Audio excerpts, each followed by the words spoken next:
Assalamualaikum warahmatullahi wabarakatuh. Salam Pramuka. Perkenalkan, nama saya Dela Astarina dengan NIM 20201435332 dari kelas 4M Prodi Pendidikan Guru Sekolah Dasar, mata kuliah Kepramukaan dengan dosen pengampu Bapak Dr. Hendra Wijaya, Sarjana Agama Magister Pendidikan Islam. Di sini saya akan menjelaskan materi tentang faktor pendidikan kepramukaan yang bersih. Satu, yaitu dasar dan tujuan pendidikan. Yang kedua, yaitu pendidikan anak dan peserta didik. Yang ketiga, yaitu lingkungan pendidikan. Dan yang keempat, yaitu pendidikan, karakter, dan sistem AMONG. Yang pertama, yaitu dasar dan tujuan pendidikan. Dasar pendidikan yaitu merupakan salah satu pendidikan non-formal yang menjadi wadah pengembangan potensi diri serta memiliki akhlak mulia, pengendalian diri, dan kecakapan hidup untuk melahirkan kader penerus perjuangan bangsa dan negara. Pendidikan kepramukaan merupakan proses belajar mandiri yang progresif bagi kaum muda untuk mengembangkan diri pribadi seutuhnya, meliputi aspek spiritual, emosional, sosial, intelektual, dan fisik baik sebagai individu maupun sebagai anggota masyarakat, dan merupakan proses pembinaan dan pengembangan potensi kaum muda agar menjadi warga negara yang berkualitas. Selanjutnya yaitu tujuan pendidikan.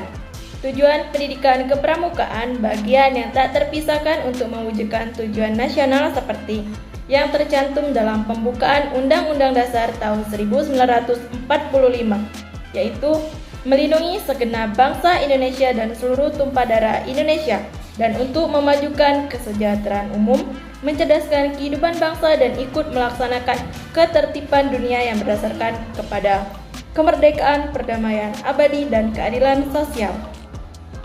Menetapkan bahwa gerakan pramuka bertujuan mendidik anak-anak muda Indonesia dengan prinsip-prinsip seperti di bawah ini. Dasar metodik kependidikan, kepanduan yang pelaksanaannya disesuaikan dengan keadaan, kepentingan, dan perkembangan bangsa dan masyarakat Indonesia. Diharapkan pramuka menjadi manusia berkepribadian dan berwatak luhur, serta tinggi mental, moral, budi pekerti, dan kuat keyakinan keberagamannya.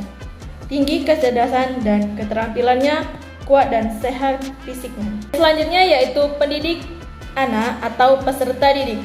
Pendidik adalah tenaga kependidikan yang berpartisipasi dalam menyelenggarakan pendidikan dengan tugas khusus sebagai profesi pendidik. Peserta didik adalah anggota masyarakat yang berusaha mengembangkan potensi diri melalui proses pembelajaran pada jalur pendidikan. Pendidikan kepramukaan adalah proses pembentukan kepribadian, kecakapan hidup, dan akhlak mulia pramuka melalui penghayatan dan pengamalan nilai-nilai kepramukaan. Selanjutnya yaitu lingkungan pendidikan. Lingkungan pendidikan adalah berbagai faktor lingkungan yang berpengaruh terhadap praktek pendidikan atau berbagai lingkungan tempat berlangsungnya proses pendidikan yang merupakan bagian dari lingkungan sosial.